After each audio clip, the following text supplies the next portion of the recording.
மைவி ஃபேஷன் பார்க்குற எல்லாருக்கும் ஹாய். எல்லாருமே எப்படி இருக்கீங்கள்? நிறைய பேர் வேல்யூபிளான ஃபீட்பேக் கொடுத்துட்டே இருக்கீங்க. அவங்களுக்குலாம் ரொம்பவே தேங்க்ஸ். கல்யாண் ஜுவல்லரி பற்றின டீட்டெயில்ஸ் போட சொல்லியிருக்கீங்க. நெக்ஸ்ட் வீடியோவில் கண்டிப்பாக அப்லோட் பண்ணுறேன். ஸோ இன்றைக்கான வீடியோ பார்த்திங்க அப்படின்னா, ஸோ க்ரோசரி மாதம் மாதம் நம்ம வாங்குகிற மளிகை சாமானில் கூட நம்ம பார்த்திங்கன்னா கண்டிப்பாக மணி சேவிங்ஸ் பண்ண முடியும் அப்படிங்கிற வீடியோ தான் இது.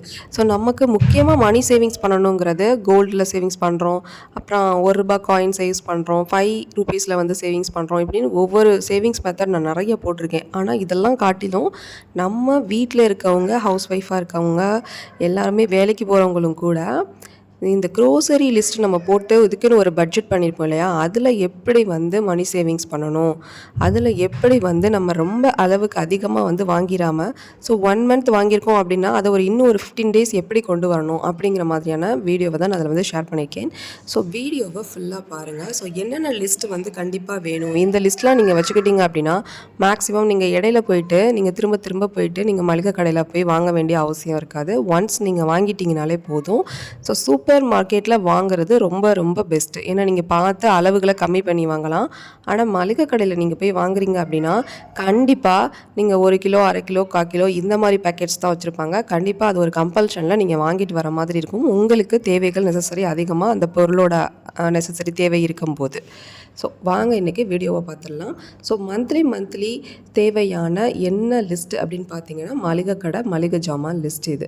ஸோ நீங்கள் வந்து தீந்தவனை வாங்குறதுக்கும் நீங்கள் வந்து முதல்ல ஒரு லிஸ்ட் அவுட் பண்ணிவிட்டு அதுக்கப்புறம் அதை எல்லாத்தையுமே வாங்கிட்டு வந்துட்டிங்கன்னா அதுக்குள்ளே எப்படி நம்ம ரொட்டீனை பண்ணிக்கலாம் அப்படிங்கிறதுக்கு ஒரு மென்டாலிட்டிக்கு வந்துடுவீங்க. ஸோ அப்போ வந்து உங்களுக்கு மணி சேவ் ஆகிறதுக்கு நிறைய வாய்ப்புகள் இருக்குது. ஏன்னா நீங்கள் இதுதான் பட்ஜெட்னு அதுக்கு வந்து ஃபைனல் பண்ணிடுறீங்க. ஸோ இப்போ நீங்கள் கடையில் போய் ஒவ்வொன்றுக்கும் வாங்குறதுக்கும் இதுக்கும் நிறைய டிஃப்ரென்ஸ் இருக்கும். அது நிறைய பேருக்கு தெரிஞ்சிருக்கும்.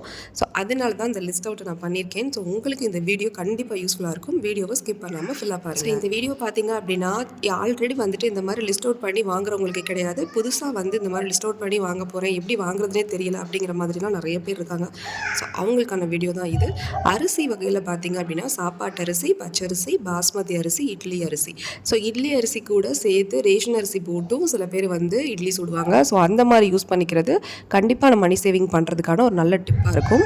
ஸோ அரிசியெல்லாம் பார்த்தீங்க அப்படின்னா உங்கள் வீட்டில் எத்தனை பேர் இருக்கீங்க அப்படிங்கிறத பொறுத்து நீங்கள் வந்து 10 கிலோவாக வாங்குறது இல்லை 25 கிலோவாக வாங்குறது அப்படிங்கிற மாதிரி சாப்பாட்டு அரிசியை வாங்கிக்கோங்க. ஸோ பச்சரிசியும் ரேஷன்லேயே கிடைக்கிது. ஸோ அது உங்களுடைய பர்பஸ் எப்படியோ அதுக்கேற்ற மாதிரி வாங்கிக்கோங்க. பாஸ்மதி அரிசி தேவை அப்படிங்கிற பட்சத்தில் வாங்கிக்கோங்க. எனக்கு தேவையான லிஸ்ட் மட்டும்தான் நான் அதில் எழுதியிருக்கேன். உங்களுக்கு இந்த லிஸ்ட்டில் என்ன வேணும் எது வேணாம் அப்படிங்கிறத நீக்கிட்டு நீங்களும் இதை வந்து எழுதி நோட் பண்ணி வச்சுக்கலாம். ஸோ அடுத்து முக்கியமானது பார்த்தீங்கன்னா பருப்பு வகை. ஸோ பருப்பு வகையில் துவரம்பருப்பு, கடலைப்பருப்பு, பாசிப்பருப்பு, கருப்பு உளுந்தும் வெள்ளை உளுந்தும் நான் வந்து வாங்கி வச்சுப்பேன். ஸோ இது வந்து உங்களுக்கு எவ்வளோ வேணும், 1/4 கிலோ வேணுமா, 1 கிலோ வேணுமா, எவ்வளோ வேணும் அப்படிங்கிறத நீங்கள் இதில் மென்ஷன் பண்ணி பென்சிலில் கூட மார்க் பண்ணி வச்சுக்கோங்க. ஸோ ஒவ்வொரு டைமும் நீங்கள் திரும்ப நீங்கள் நோட் பண்ண முடியாது. இந்த மந்த்துக்கு இவ்வளோது போதும் அப்படிங்கிற மாதிரி இருக்குன்னா கண்டிப்பாக பென்சிலில் கூட நீங்கள் எவ்வளோ அமௌண்ட் ஆஃப் வந்து வேணும், எவ்வளோ கிலோஸ் வேணும் அப்படிங்கிறத நீங்கள் மார்க் பண்ணி வச்சுட்டு அப்புறம் ரப் பண்ணிவிட்டு நீங்கள் ஒவ்வொரு டைமும் பண்ண முடியாது இல்லையா, அதுக்கு நீங்கள் ஈஸியாக இருக்கும். இந்த மாதிரி ரப் பண்ணிவிட்டு நீங்கள் நோட் பண்ணிக்கலாம். ஸோ நான் இதில் ரொம்ப ஹெல்த்தியாக உள்ளதும் மென்ஷன் பண்ணியிருக்கேன். ஸோ அந்த பாசிப்பருப்பு கடலைப்பருப்பை விட மஸ்ட்டு நீங்கள் வந்து வாங்கி வச்சுக்கோங்க. இது வந்து கூட்டு செய்கிறதுக்கு இந்த மாதிரியான விஷயங்கள் சாம்பாரில் இது மாதிரிலாம் போடுறதுக்கு ரொம்ப யூஸ்ஃபுல்லாக இருக்கும். அதை விட ரொம்ப முக்கியம் பார்த்திங்கன்னா பாசிப்பயிறுலையும் நிறைய ஹெல்தி இருக்குது. ஸோ அது உங்களுக்கு தெரிஞ்சிருக்கும். ஸோ கருப்பு உளுந்து, வெள்ளை உளுந்து இது வந்து நீங்கள் இட்லிக்கு போடுறதுக்கு வெள்ளை உளுந்தும், கருப்பு உளுந்தில் வந்துட்டு நீங்கள் பிள்ளைங்களுக்கு முடிஞ்ச அளவுக்கு இந்த மாதிரி களி செஞ்சு கொடுக்குறதுக்கு இதுக்கெல்லாம் நீங்கள் கண்டிப்பாக உளுந்து களி செய்கிறதுக்கு கருப்பு உளுந்து யூஸ் பண்ணுறது ரொம்ப நல்லது. அடுத்தது பார்த்திங்கன்னா பயிறு வகையில் வந்து பச்சை பயிறு, தட்டைப்பயிறு, ராஜ்மா வந்து மஸ்ட்டுங்க. அது கண்டிப்பாக நான் வந்து எப்போவுமே வாங்கிடுவேன். ஸோ நிலக்கடலை, கொண்டக்கடலை, பட்டாணி, சோயா இதெல்லாம் பயிறு வகையில் ஒரு லிஸ்ட் அவுட் பண்ணிக்கோங்க. ஸோ இது மாதிரி நோட் பண்ணிக்கிட்டிங்கன்னா சூப்பர் மார்க்கெட்டில் போய்ட்டு அது அந்த லைனில் தான் வச்சுருப்பாங்க. உங்களுக்கு பயிறு வகையெல்லாம் ஒரே செட்டப்பா, பருப்பு வகையெல்லாம் ஒரு செட்டப்பா, அரிசி எல்லாம் ஒரு செட்டப்பா, அப்படி இருக்கும்போது உங்களுக்கு ஈஸியாக இருக்கும். இது மாதிரி நீங்கள் நோட் பண்ணிக்கிட்டிங்கன்னா போய் வாங்குறதுக்கும் உங்களுக்கு ஈஸியாக இருக்கும். ஸோ நிலக்கடையிலலாம் பார்த்தீங்கன்னா கொஞ்சம் அளவு கூட வாங்கி வச்சுக்கோங்க. ஏன்னா குழந்தைங்க இருக்காங்க அப்படிங்கும்போது சுண்டல் செஞ்சு கொடுக்குறதுக்கு ரொம்ப ஸ்நாக்ஸுக்கு ஈஸியாக இருக்கும். ஸ்கூல் டைமில் ஸ்கூல் விட்டு வரும்போதும் ஈஸியாக இருக்கும். ஸோ ஸ்கூலுக்கே நீங்கள் செஞ்சு கொடுக்குறதுனாலும் உங்களுக்கு பச்சை பயிறு, நிலக்கடலைலாம் கொஞ்சம் அளவுகள் அதிகமாக வாங்கிக்கிட்டிங்கன்னா உங்களுக்கு ஸ்நாக்ஸ் செய்கிறதுக்கு ஈஸியாக இருக்கும். அடுத்தது பார்த்திங்க அப்படின்னா சர்க்கரை, கல்லுப்பு, சால்ட்டு இதெல்லாம் வாங்குறது. ஸோ தூளுப்பு, கல்லுப்பு வாங்கிப்போம். அதுக்கப்புறம் சர்க்கரை, புளி, நாட்டு சர்க்கரை இதெல்லாம் கூட சர்க்கரை கூட ரேஷனில் கூட கொடுப்பாங்க. ஸோ அது உங்களுக்கு ஓகே அப்படின்னா ரேஷனில் இருக்கிறது கூட ரொம்ப பாலிஷ் பண்ணாமல் இருக்கிறனால நீங்கள் அது கூட யூஸ் பண்ணிக்கலாம். ஸோ நீங்கள் அதை விட ரொம்ப முக்கியமானது பார்த்திங்கன்னா கல்லுப்பு, தூளுப்பு இது ரெண்டுமே வீட்டில் வந்து ஃபுல்லாக நிறைவாக இருக்கணும். ஸோ உப்பில் வந்து என்னென்ன பரிகாரம் இருக்குது அப்படிங்கிறது கூட நான் ஷேர் பண்ணியிருக்கேன். ஸோ அந்த மாதிரி செய்கிறவங்களுக்கு கண்டிப்பாக வந்து கடன் சும்மா குறையும்னு சொல்லுவாங்க. ஸோ அந்த மாதிரியான விஷயங்களும் நான் செய்வேன். ஸோ உங்களுக்கு அதையும் கூட வீடியோவாக ஷேர் பண்ணியிருக்கேன். அடுத்து பார்த்திங்க அப்படின்னா சேமியாவில் வந்துட்டு ராகி சேமியா, கோதுமை சேமியா ஏதாவது 2 வாங்கிக்கோங்க. அதோட அவல் வந்து நான் வாங்கிப்பேன். சிவப்பு அவல், ரவை வாங்கிப்பேன். ரவை வந்து கேசரி இந்த மாதிரி விஷயங்களுக்கும் சிவப்பு அவல் அடிக்கடி செஞ்சு கொடுப்பேன். அதனால் அதை வாங்கிக்கிறது. அடுத்தது பார்த்திங்கன்னா மசாலா பொருள்னா சொல்லுவோம்ல ஸ்பைசஸ், அதில் வந்து என்ன இருக்கும் அப்படின்னா ஸோ அதில் வந்து கடுகு, சோம்பு, இந்த மிளகு, சீரகம், வெந்தயம், அடுத்து தனியா, பெருங்காயம், இந்த வரமிளகாய் இந்த லிஸ்ட்லாம் வாங்கிக்கிறது. இது கூட பார்த்திங்கன்னா இதை வந்து கொஞ்சம் எக்ஸஸாக வாங்கிக்குவேன். ஏன்னா நம்ம மிளகா மல்லி அரைக்கும் போது தேவைப்படும் இல்லையா, அப்போ வந்து நீங்கள் வந்து எக்ஸஸாகவே வாங்கிக்கோங்க. 100 கிராம்னா 150 கிராம் 50 கிராம் எக்ஸ்ட்ராவாக வாங்கி வச்சுட்டோன்னா மிளகா மல்லி அரைக்கும் போது அது சரியாக வந்துடும். ஸோ அடுத்து பிரியாணி மசாலா பார்த்திங்கன்னா பட்டை, கிராம்பு, ஏலக்காய்லாம் கொஞ்சம் கம்மியான பேக்கெட்டில் இருக்கும். ஸோ சூப்பர் மார்க்கெட்டில் ரொம்ப கம்மியானதில் இருக்கும். ஸோ அந்த ஒரு லிஸ்ட்டு எல்லாமே வாங்கி வச்சுப்பேன். ஸோ இதெல்லாம் நம்ம அதிகம் யூஸ் பண்ண மாட்டோம். எப்போயாவது சிக்கன் குழம்பு, மட்டன் குழம்பு இந்த மாதிரி பிரியாணி இது மாதிரி செய்யும்போது தான் யூஸ் பண்ணுவோம். ஸோ அப்படி இருக்கிற பட்சத்தில் நீங்கள் வந்து குறைஞ்ச அளவில் இதை வந்து பிரியாணி மசாலா எல்லாமே வாங்கி வச்சுக்கலாம். அடுத்து பார்த்திங்கன்னா எண்ணெய் ஐட்டமில் கடலை எண்ணெய், தேங்காய் எண்ணெய், அதுக்கப்புறம் நல்லெண்ணெய், அதுக்கப்புறமா பார்த்திங்கன்னா கீ.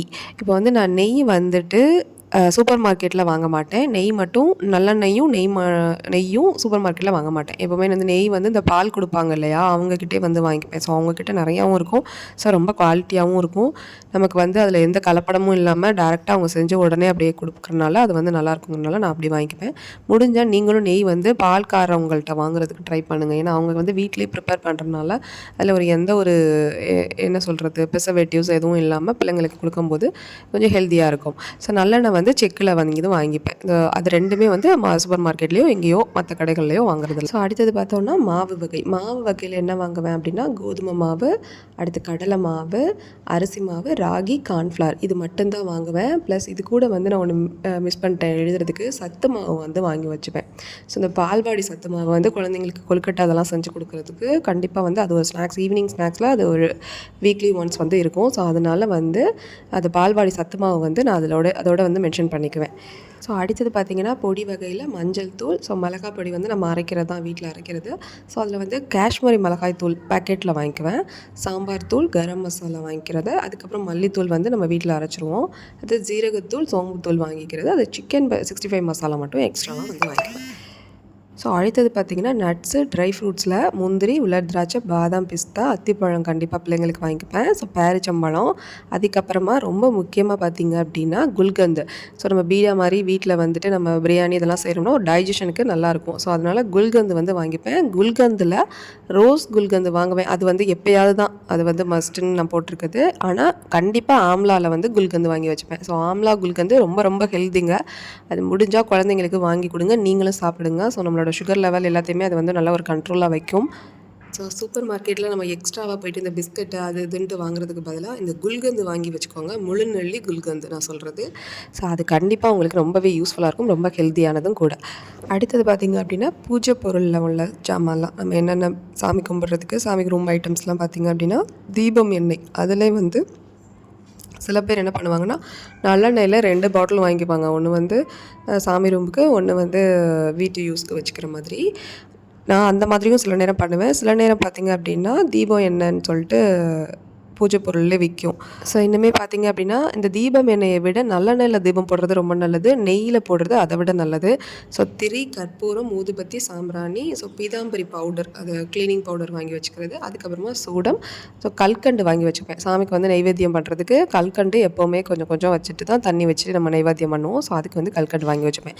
இது வந்து மஸ்ட்டு. கல்கண்டு வந்து என்னோடய இதில் வந்து மஸ்ட்டு. உங்களுக்கும் அந்த மாதிரி தோணுச்சு வாங்கிக்கலாம் சாமி கும்பிட்றதுக்குன்னு தோணுச்சுன்னா கண்டிப்பாக நீங்கள் அதையும் ஃபாலோ பண்ணிக்கோங்க. ஸோ காலையில் நம்ம எந்திரிச்சு முடித்த உடனே முக்கியமாக நமக்கு தேவைப்படுறது பார்த்திங்க அப்படின்னா இந்த டீ, காஃபி இதெல்லாம். ஸோ அதுக்கு காஃபி பவுடர், டீ பவுடர் இதெல்லாம் முக்கியமாக பார்த்தீங்கன்னா ஷேர்ஷட்டில் தான் வாங்குவேன். எதையுமே வந்து பாட்டில்லையோ ரொம்ப பெரிய லெவலாக இருக்க 50 கிராம் 100 கிராம்ஸுங்கிற மாதிரி பேக்கெட்ஸ்லையும் வாங்க மாட்டேன். ஷேர்ஷட்டில் தான் வாங்குவேன். 2 ருபீஸ் பாக்கெட் இல்லைன்னா 5 ருபீஸ் பாக்கெட். ஏன்னா அதில் தான் போதும். நம்ம வந்து ரொம்ப யூஸ் பண்ணிட்டோம் அப்படின்னா ஓப்பன் பண்ணிட்டோம், பெருசாக வாங்கி ஓப்பன் பண்ணிட்டோம்னாலும் அது சீக்கிரமாக தீந்து போகிறதுக்கு, கெட்டு போகிறதுக்கு, அளவுகள் தெரியாமல் பண்ணுறது, யூஸ் பண்ணுறதுக்கு இந்த மாதிரிலாம் ஆகாமல் இருக்கணும்னா அப்படின்னா பேக்கெட்டில் குட்டி குட்டி பேக்கெட்டில் வாங்கி வச்சுக்கிட்டிங்கன்னா ரொம்ப ஈஸியாக இருக்கும். அன்னன்னைக்கு முடிச்சதுக்கப்புறம் நீங்கள் அதை தூக்கி போட்டுடலாம்.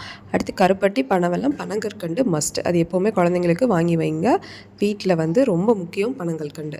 அடுத்து பார்த்திங்கன்னா க்ளீனிங் பர்பஸ்க்குள்ள லைசால், விம்மு, அதுக்கப்புறம் லிக்விடு, அதுக்கப்புறம் scrubbers, tissue paper, Harpic, sanitary pad, diapers குழந்தைங்களுக்கு இதெல்லாம் வந்து என்னுடைய நெசசரிக்கு ஏற்ற மாதிரி நான் வாங்கிப்பேன். விம் ஜெல்லாம் பார்த்திங்க அப்படின்னா அந்த 15 ருபீஸ் பாக்கெட் தான் வாங்குவேன். ஸோ பாட்டிலில் வாங்க மாட்டேன். ஸோ இது மாதிரி ரொம்ப முக்கியமாக பார்த்து ஒவ்வொன்றையும் மொத்தமாக வாங்கிட்டு வந்து பட்ஜெட் பண்ணிட்டீங்கன்னா, ஸோ இது ஒரு மேக்ஸிமம் பட்ஜெட் பார்த்திங்க அப்படின்னா ஒரு 3000. அதுக்கு மேலே எக்ஸஸ் ஆகக்கூடாது, போகக்கூடாது. அதுக்கேற்ற மாதிரி நீங்கள் தான் வாங்கிட்டு வரணும்.